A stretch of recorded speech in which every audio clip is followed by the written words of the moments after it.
I'll never trust GPS navigation again. What happened to me and my girlfriend Rachel last October changed everything I thought I knew about small-town America. We were driving from Portland to Riverside, California for Rachel's cousin's wedding. I'd mapped out the route weeks earlier, straight shot down Interstate 5, maybe stop in Sacramento for gas and food. Simple enough. But Rachel insisted we take the scenic route through the mountains, and like an idiot, I agreed. That's when everything went sideways. Rachel was navigating with her phone while I drove our 2017 Honda Civic down these winding mountain roads. The October weather had been brutal, constant drizzle, low-hanging clouds, visibility maybe 50 feet ahead.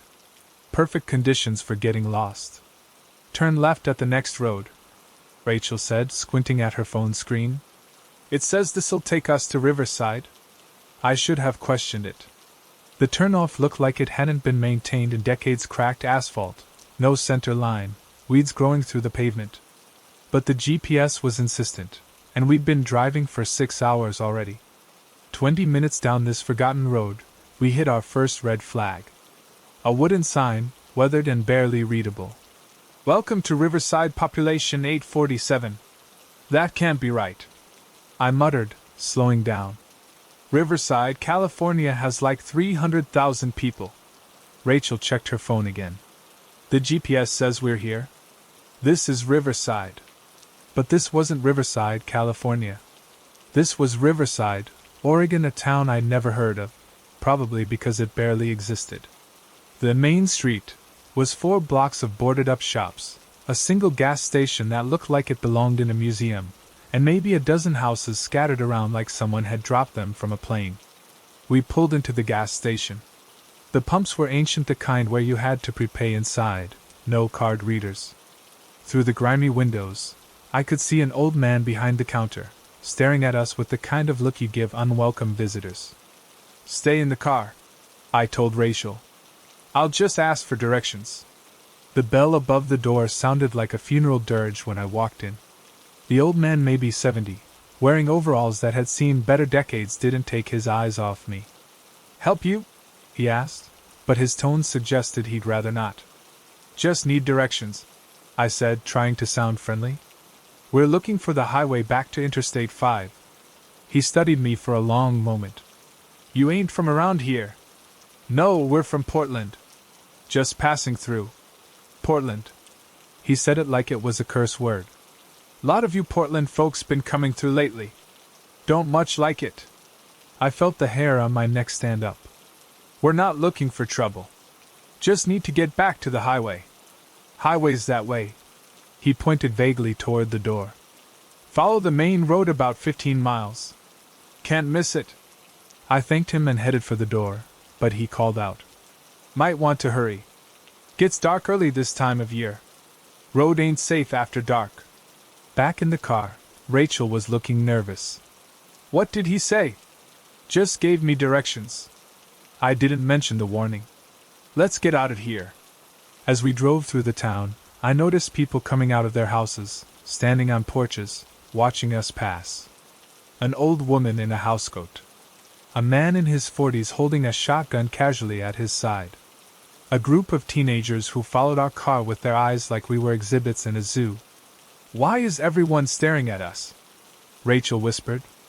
Small town, I said, but I was gripping the steering wheel tighter.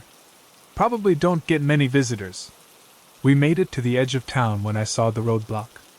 2 pickup trucks, a faded blue Ford F-150 and a rusted red Chevrolet Silverado, parked nose to nose across the road. 3 men stood between them, and they definitely weren't there to help us with directions. I stopped the car about 50 feet away. What do we do? Turn around, Rachel said immediately. Turn around right now. But when I checked the rearview mirror, a 3rd truck, a black Dodge Ram, was pulling up behind us. We were boxed in. One of the men walked toward our car. He was maybe 45, wearing a baseball cap and a flannel shirt, and he moved with the casual confidence of someone who knew he held all the cards. I rolled down my window halfway. Problem here? I asked. You tell me, he said. You're the ones driving through our town without permission. Permission? I tried to keep my voice steady. We're just trying to get back to the highway. Roads closed, he said simply. Been closed for weeks. Didn't you see the signs? There hadn't been any signs. We both knew it. Look, we don't want any trouble, I said. We're just lost tourists. We'll leave right now and never come back. The man leaned down to my window. His breath smelled like tobacco and something else, something sour and unpleasant. See, that's the problem, he said. You Portland folks, you think you can just drive anywhere you want. Think you own the whole state. But this here's our town. Our road. And we don't take kindly to outsiders. Rachel grabbed my arm. Michael, we need to go. Now. I looked at the man. What do you want? Want you to understand something, he said. This ain't your territory. You got no business here. And if you ever come back, if you ever tell anyone about this place, we'll know. We got ways of finding out. He stepped back from the car and waved to the trucks. Slowly, reluctantly, they moved aside just enough for us to squeeze through. Drive, he called out. Drive fast. And don't stop until you hit the highway. I didn't need to be told twice. I floored the accelerator, and our Honda shot forward through the gap between the trucks. In the rearview mirror, I could see the men watching us go, and I swear I saw one of them writing down our license plate number. We drove in silence for the next 20 minutes, following that cracked mountain road until we finally saw the blessed sight of Interstate 5. Only then did Rachel start crying. What was that? She sobbed. What kind of people act like that? I didn't have an answer. Still don't. We made it to the Rio Riverside, California, 12 hours later than planned. Rachel's family asked why we looked so shaken, but we never told them the truth. How could we? Who would believe that in 2024 there are still places in America where strangers aren't welcome? Where being from the wrong city can put you in real danger?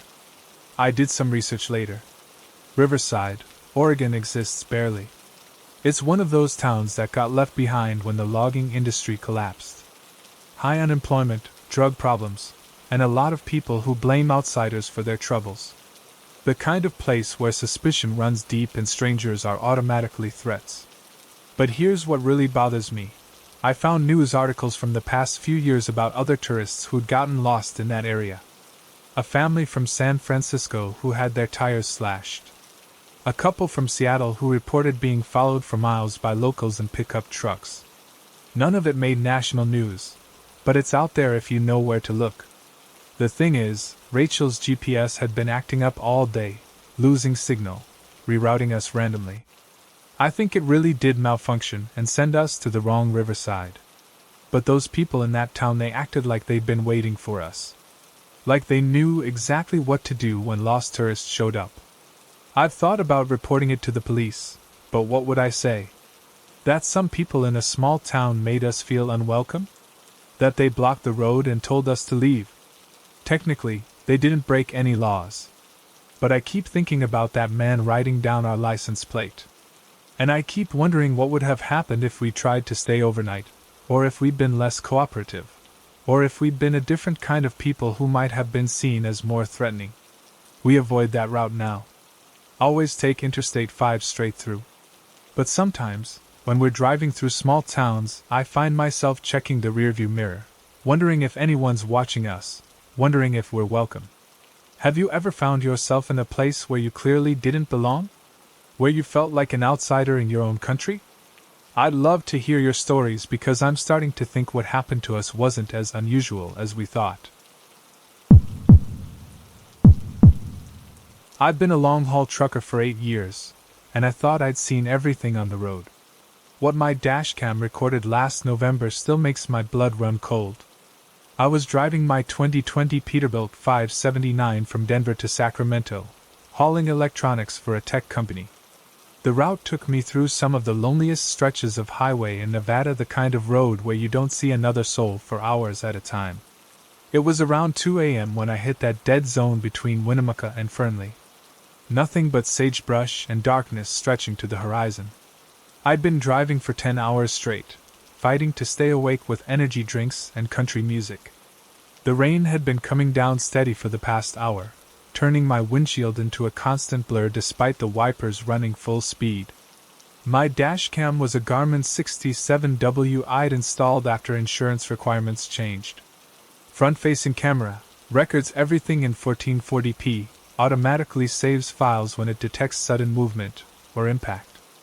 I'd had it for 6 months and never looked at the footage. It was just there for liability protection.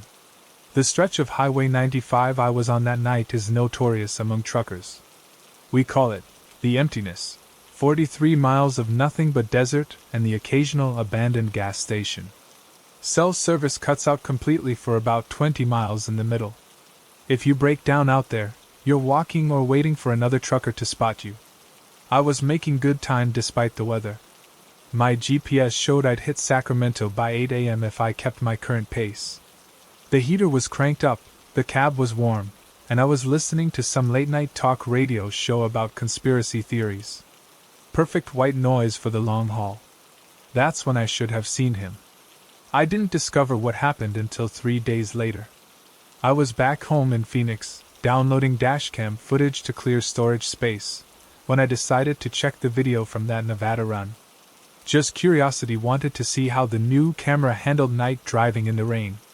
The first hour of footage looked normal. Highway stretching ahead, occasional road signs in the headlight beam, windshield wipers creating their rhythmic pattern. Then I reached the timestamp, 2:17 a.m. A figure appeared on the right side of the road. Not walking along the shoulder, standing motionless in the desert, maybe 50 feet from the highway. The dashcam's night vision caught him clearly, a man in dark clothing, tall, unnaturally still. He was facing the road, facing my truck, and as I drove past, he turned his head to follow my movement. I rewound the video and watched it again. The figure was there for exactly 43 seconds of footage. Just standing in the middle of nowhere, in the pouring rain, at 2 a.m., watching traffic that barely existed. But here's what made my skin crawl. I had no memory of seeing him. I drive that route monthly. I know every mile marker, every curve, every abandoned building. I notice everything: deer, coyotes, hitchhikers, broken down cars. It's survival instinct when you're hauling $2 million worth of cargo through remote areas. But I never saw that man. I called my dispatcher, Jake Martinez, who's been routing trucks for 20 years. Jake, you ever hear of anyone standing out in the desert on 95? Between Winnemucca and Fernley? What kind of question is that, Marcus? Just answer me. Anyone ever report seeing someone out there? Long pause. Why you asking? My dashcam picked up something. Need to know if it's worth reporting. Send me the footage, Jake said. I'll take a look. 2 hours later, Jake called back. His voice was different, careful, like he was choosing his words. Marcus, I've seen this before. Not the same guy, but similar situations. Drivers' cameras catching things they swear they never saw. What are you talking about? Look, I route maybe 200 trucks a month through that stretch. In the past year, I've had 6 drivers send me footage of people standing in the desert. Different locations, different times, but always the same thing: figure in dark clothes, standing alone, watching the road. My mouth went dry. What did you tell them? Same thing I'm telling you. File it with the company, note it in your log, but don't make a big deal about it. Corporate doesn't like drivers who report weird stuff. I hung up and watched the footage again. This time I noticed something else. The timestamp showed my truck's speed at 67 miles per hour. If there really was a person standing there, I would have passed him in less than 3 seconds. But the way he turned his head to follow my truck, that movement was too smooth, too deliberate for someone watching a vehicle flash by at highway speed. It was like he was tracking me long before I got there. I did some digging online. Found a truckers forum where drivers share stories about strange sightings. Turns out Highway 95 through Nevada has a reputation. Multiple drivers reporting similar encounters over the past 5 years. Always the same description: solitary figure in dark clothing, standing motionless in the desert, visible only on dashcam footage. One driver, Tommy Rodriguez from El Paso, posted his footage from March 2023. almost identical to mine figure standing about 50 feet from the road, facing the highway, turning to watch as the truck passed. Tommy swore he never saw the person while driving. Another driver, Sarah Chun from Portland, reported seeing the same thing in August 2023. Her footage showed a figure standing near an abandoned gas station at mile marker 127, the exact same location where I'd seen mine. I started losing sleep over it. Every time I drive through Nevada now, I'm hyper-aware, constantly scanning the desert on both sides of the road. But I never see anything with my own eyes. Only the dashcam seems to catch them. Last month, I upgraded to a dual camera system, one facing forward, one facing the cab interior.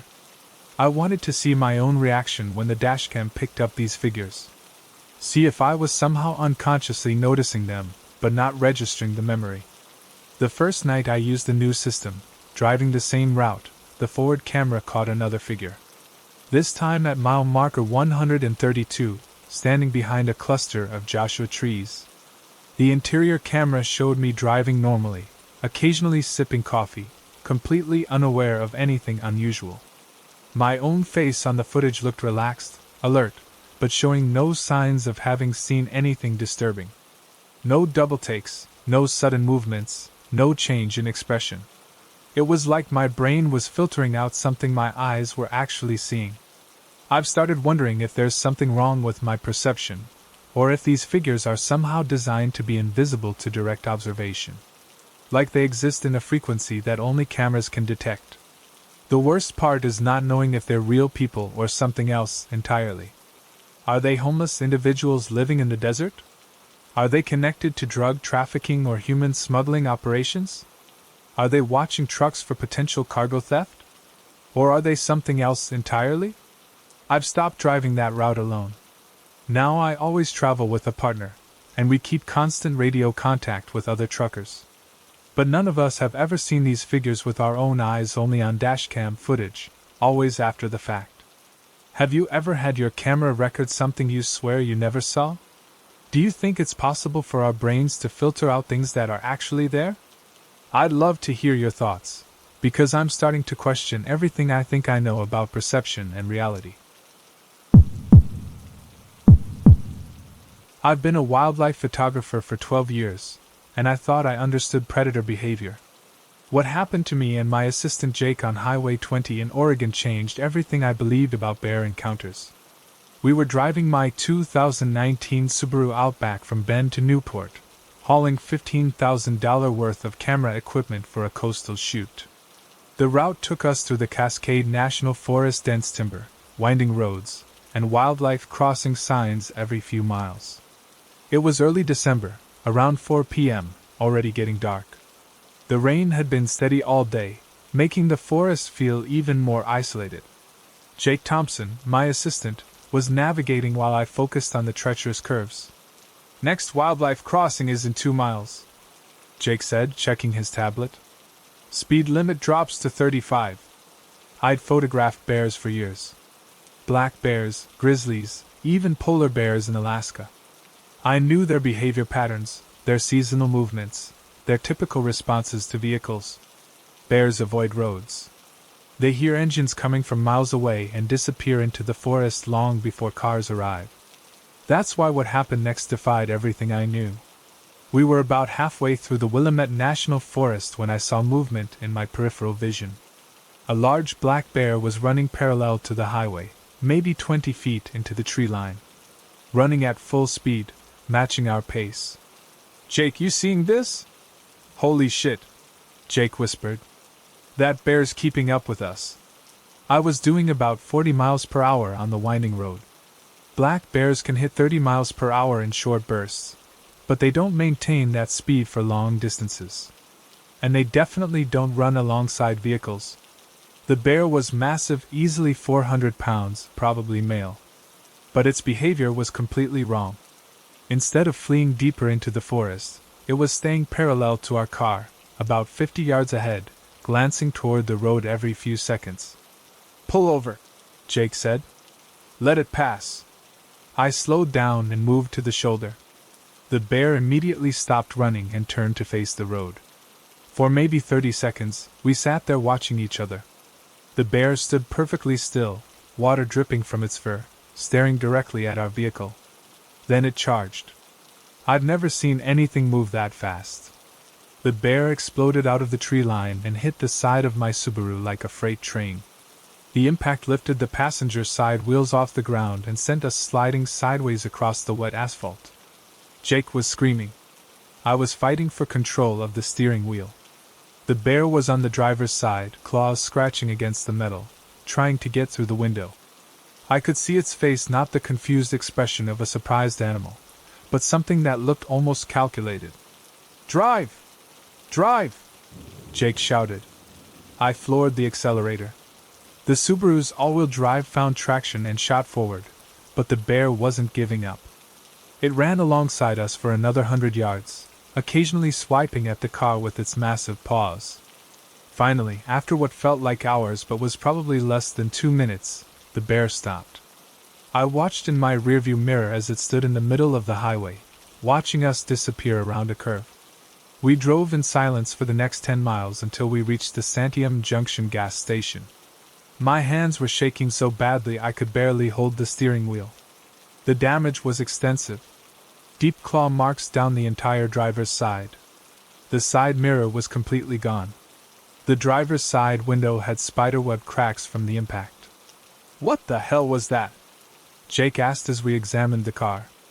I didn't have an answer. Still don't. The gas station attendant, an older man named Bill, came out to look at the damage. "Bear attack," he said immediately. "Seen it before." "You've seen bears attack moving vehicles?" "3 times in the past year," Bill said. "Always the same stretch of highway. Always the same behavior. Bear runs alongside the car, then attacks." He showed us photos on his phone. 2 other vehicles with similar damage, claw marks, broken windows, dented panels.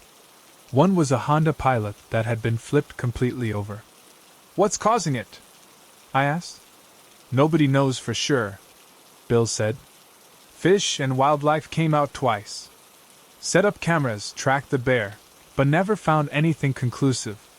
Some folks think it's territorial behavior. Maybe we're driving through this bear's claimed area." "Bears don't claim territory that includes highways," I said. "This one does." We filed a report with the Oregon State Police and called Fish and Wildlife. The officer who responded, Sergeant Lisa Rodriguez, had dealt with similar incidents. "We've documented 4 bear attacks on vehicles in this area since September," she said. "All involving the same individual, large male black bear, estimated 350 to 400 pounds. We've tried relocating him twice, but he keeps coming back." "Why is he attacking cars?" That's the million-dollar question. Normal bear behavior is avoidance. This bear seems to view vehicles as threats or competitors. Wildlife biologists think it might be related to food scarcity or territorial stress. The insurance company paid for the repairs, but they flagged the claim as unusual wildlife encounter. Apparently, bears attacking moving vehicles is rare enough that it requires special documentation. I did some research afterward. Found reports from other states, Montana, Colorado, Alaska, of bears exhibiting similar behavior. In most cases, the attacks were blamed on food conditioning, where bears associate vehicles with food sources. But our incident was different. We weren't carrying food, hadn't stopped to eat, and the bear's approach was too deliberate to be opportunistic feeding behavior. Jake quit working with me after that. Said he couldn't handle the stress of wondering when the next animal attack might happen. I don't blame him. I still drive that route occasionally for work, but I take Highway 126 instead of Highway 20. Call it superstition, but I'm not interested in another encounter with Oregon's most aggressive bear. The thing that bothers me most is the intelligence I saw in that bear's eyes during the attack. It wasn't panic or confusion, it was focused, purposeful aggression. Like it had planned the whole thing. Have you ever encountered wildlife that seemed to be hunting you rather than avoiding you? Do you think animals can develop aggressive behaviors toward vehicles? I'd love to hear your thoughts, because I'm still trying to understand what really happened out there. I'm a regional sales manager for a pharmaceutical company, and I drive about 40,000 miles a year for work. What happened to me last January on Interstate 84 through Idaho made me realize how vulnerable we are on empty highways. I was driving my 2021 Ford Fusion from Boise to Twin Falls for a client meeting. Simple 2-hour drive on a route I'd taken dozens of times. The weather was typical for January: overcast, cold, patches of ice on the road making visibility poor through the constant drizzle. Around 1 p.m., I noticed a silver Toyota Camry in my rearview mirror. Nothing unusual about that, it's a busy highway. But after 20 minutes, the Camry was still there, maintaining exactly the same distance behind me. I was doing 75 miles per hour in a 70 zone. The Camry stayed about 4 car lengths back, never trying to pass, never falling behind. When I moved to the right lane, it moved to the right lane. When I moved back to the left, it followed. I told myself it was coincidence. Maybe the driver was just going to the same destination. But when I took exit 168 to get gas in Bliss, the Camry took the same exit. I pulled into a Shell station and watched the Camry drive past without stopping. I could see the driver clearly: middle-aged man, baseball cap, sunglasses, even though it was overcast. He didn't look at me, but I had the distinct feeling he was watching me in his peripheral vision. The gas station was nearly empty except for an older woman filling up her burgundy Jeep Grand Cherokee. I filled up my tank and bought a coffee, taking my time. When I got back on the highway, the Camry was nowhere to be seen. I felt relieved, maybe even a little embarrassed for being paranoid. 20 minutes later, the Camry reappeared in my rearview mirror. This time I was sure. This wasn't coincidence. Someone was following me. I tested my theory by varying my speed. When I slowed to 60, the Camry slowed to 60. When I sped up to 80, it sped up to 80. Always maintaining that same 4 car length distance. My heart was racing. I'd never been in a situation like this. Do you call 911? Do you try to lose them? Do you confront them? I was carrying about $8,000 worth of pharmaceutical samples in my trunk: pain relievers, anxiety medications, stimulants. The kind of drugs that have high street value on the black market. I decided to get off at the next exit and see what happened. Exit 182 for Jerome was coming up a small town with a visible police station right off the highway. As I signaled for the exit, the Camry signaled too. I pulled into the Jerome Police Department parking lot and sat there with my engine running. The Camry drove past the station and disappeared into town. I waited 15 minutes, watching other cars come and go: a white Ford F-150, a gray Honda Accord, a red Nissan Altima. Normal traffic from normal people going about their normal lives. When I drove back to the highway, the Camry was waiting at the on-ramp. Now I was genuinely scared. This wasn't random. Someone was actively stalking me, and they were good at it. Professional, even. I called 911. 911, what's your emergency? I'm being followed on Interstate 84. A silver Toyota Camry has been tailing me for over an hour.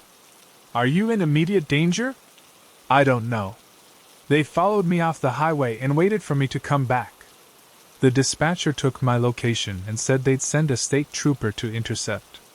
I was told to continue driving toward Twin Falls at normal speed and stay on the line. For the next 30 minutes, the Camry maintained its position behind me. I kept expecting to see police lights, but nothing happened.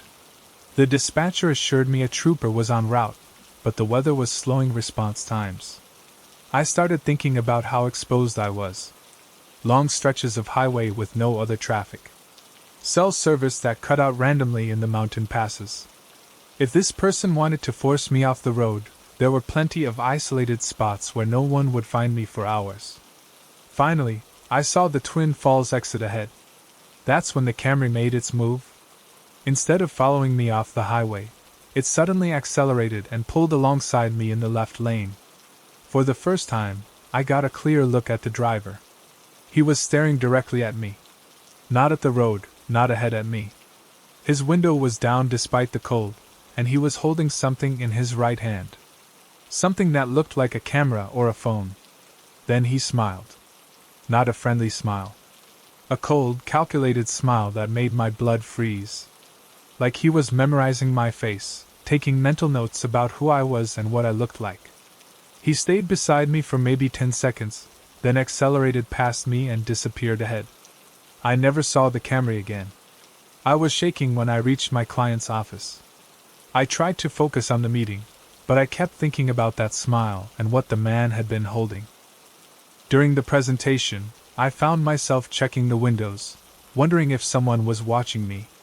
That evening, I called the Idaho State Police to follow up on my 911 report. They said they'd dispatched a trooper, but he never located the vehicles I'd described. "Did you get a license plate number?" the officer asked. I hadn't. I'd been too focused on the car's behavior to notice the plates. The only details I could remember were the silver color, the model, and the driver's appearance. "Any idea why someone would be following you?" That's when it hit me. I was carrying pharmaceutical samples in my trunk, about $8,000 worth of medication. Pain relievers, anxiety medications, stimulants. The kind of drugs that have high street value. "You think it was about the drugs in my car?" "Could be. We've had reports of pharmaceutical sales reps being targeted by theft rings. They follow you to learn your route, then hit you when you're vulnerable." I started thinking about how the man knew I'd be on that highway at that time. My sales calls were scheduled in advance. My route was predictable. Anyone with access to my company's client database could have figured out where I'd be. The officer explained that organized theft rings often target pharmaceutical reps because they carry valuable inventory and follow predictable routes. They study schedules, identify vulnerable locations, and strike when reps are isolated. "Have you noticed anyone unusual at your recent client visits?" he asked. I thought about it. Over the past month, I'd had several appointments where I'd noticed people loitering in parking lots, or cars that seemed to be watching me load samples into my trunk. At the time, I dismissed it as paranoia. Now I wasn't so sure. The next week, I filed a report with my company's security department. They told me 3 other sales reps had reported similar incidents in the past 6 months. All in Idaho, all involving silver sedans following them on rural highways. Jennifer Walsh, a rep from our Pocatello office, had been followed for nearly 3 hours on Highway 86. The car had pulled alongside her at a traffic light, and the driver had photographed her license plate. David Chin from our Coeur d'Alene office reported being followed by a silver Honda Accord on Highway 95. The car had followed him to 2 different client appointments before disappearing. The company implemented new security protocols. Randomized routes, varied schedules, buddy system for remote calls. We were told to vary our departure times, take different routes to the same destinations, and never follow the same pattern twice. But I still drive that route monthly, and I still check my mirrors constantly. I've invested in a dashcam and always keep my doors locked. I vary my speed randomly, take unexpected exits, and never follow the same routine twice. I never found out who was following me or why. But I think about that smile every time I'm alone on a highway. The way he looked at me like he knew something I didn't. Like he was collecting information for later use. 3 months later, I heard about a pharmaceutical rep from Montana who was robbed at gunpoint in a rest stop parking lot. The thieves knew exactly what he was carrying and where he kept his samples. They'd been watching him for weeks, learning his patterns. The scariest part is wondering if he's still out there, following other people, building profiles, waiting for the right moment to strike. Whether I was just reconnaissance for a larger operation, or if I somehow escaped something terrible. Have you ever noticed the same car following you for too long? Do you think it's possible for criminals to track salespeople using company databases? I'd love to hear your thoughts, because I'm still not sure if I escaped something terrible, or if I'm still being watched. Thanks so much for watching. I can't express enough how much your support means. The likes, the comments, it all really helps the channel grow. If you enjoyed the video, make sure to hit that like button and share your thoughts in the comments below. I always take the time to read them. And don't forget to subscribe so you never miss out on any new videos. See you next time.